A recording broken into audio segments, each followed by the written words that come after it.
Okay, guys, so this is part two of how the assistant manager at OPWDD tried to take me out.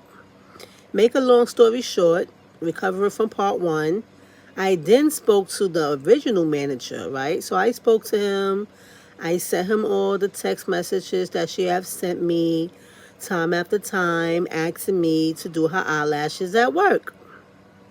So he agreed that it was very unprofessional for her to do that, and everything was well, and that, we're going to speak to his boss, have a meeting, and resolve things. Well, guys, it did not happen like that, as you know, right?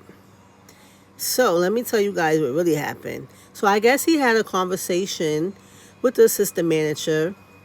I guess she wasn't too pleasant about that, right? So then she calls my phone and she texts my phone.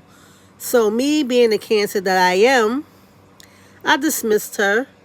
And like I said, I am going to stand on business, right? So boom. Now here we go.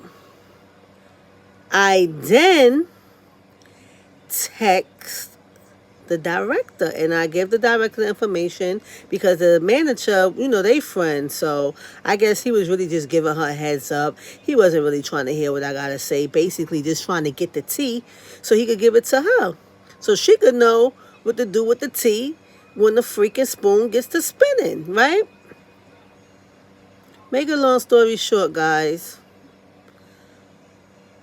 I am completely taken off the schedule. So I have to wait for investigation, right, to determine, was this fair for me to be taken off the schedule because I do not want to do her eyelashes, or was it appropriate because she stated that I was not doing my job correctly? However, guys, I have the blueprint, right? I have the texts and everything which I sent to HR, so they could try to figure out what's going on here. So before the eyelashes thing, I was fine. I was coming to work. I was getting my hours. Everything was cool. She's still pressing me to do her eyelashes.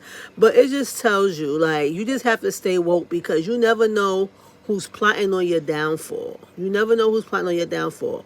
All we could do as people is just do the best that we can and just wish that the people that supposed to have our best interests, that they really do, right?